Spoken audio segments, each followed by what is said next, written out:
एक बार की बात है, केरल के एक छोटे से शहर में सुल्तान नामक एक डरावना कब्रिस्तान था। ऐसा कहा जाता था कि उस कब्रिस्तान में विभिन्न प्रकार के अलौकिक शक्तियां रहती थी। एक चांदनी रात को बिली, लूसी और रोहित तीन दोस्त कब्रिस्तान के किनारे पर एकत्रित हुए। अचानक उनको कब्रिस्तान से भयानक फुसफुसाहट की आवाज सुनाई दी। आवाज कहाँ से आ रही है, यह देखने के लिए वे हाथ में टॉर्च लेकर सावधानी से कब्रिस्तान के गेट से अंदर घुसे। जैसे ही वे कब्रिस्तान में दाखिल हुए, हवा तेज चलने लगी।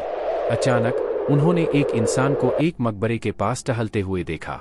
वो उदास और खोया हुआ दिखाई दिया, इसलिए बिली, लूसी और रोहित उसके पास आए और पूछा, कौन हो तुम और इतनी रात को यहाँ क्या कर रहे हो? तो उसने जवाब दिया कि मैं एक आत्मा हूँ और मेरा नाम अकबर है। अकबर ने उन्हें उस भयानक अभिशाप के बारे में बताया जो इस कब्रिस्तान के सभी आत्माओं को परेशान करता था। हर रात एक प्राचीन चुड़ैल जागती थी और कब्रिस्तान पर जादू करती थी और अकबर जैसी मासूम आत्माओं को अपने वश में कर लेती थी। अभिशाप को तोड़ने का एकमात्र तरीका कब्रिस्तान की पीछे जंगल में एक पेड़ के नीचे छिपी हुई मंत्र पुस्तिका को ढूंढना और आधी रात से पहले उसे नष्ट करना था। जादुई पुस्तक ढूंढने की दृढ़ संकल्प लेकर बहादुर तिकड़ी अपने मिशन पर निकल पड़ी। उन्होंने अंधेरे में मकबरों के बीच रास्ता खोजा जंगल में जाने के लिए, और इस बात का ध्यान रखा कि आराम करने वाली आत्माओं को परेशान न किया जाए।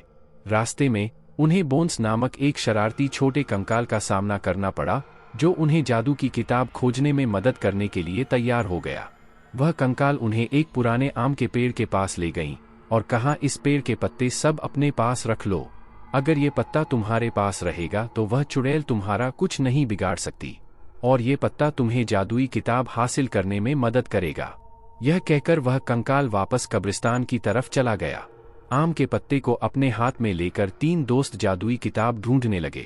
बहुत ढूंढने के पश्चात जंगल में एक झील के अंदर उन्हें चमकता हुआ कुछ दिखाई दिया। रोहित को तैरना आता था तो उसने झील के अंदर जाकर वह चमकता बॉक्स ले आया। जैसे ही आम के पत्ते को बॉक्स के ऊपर रखा, वैसे ही बॉक्स खुल गया और चमकती जादुई किताब बाहर निकल आई।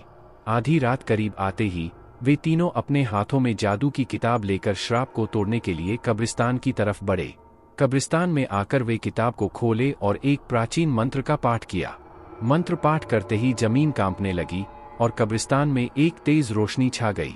वह चुड़ैल जाग गई और गुस्से में दिखाई दी, लेकिन उसकी शक्ति धीरे धीरे कमजोर हो रही थी।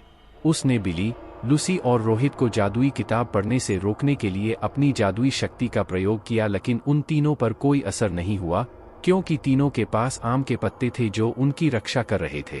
धीरे धीरे चुड़ैल की सारी शक्ति खत्म हो गई और चुड़ैल भस्म हो गई।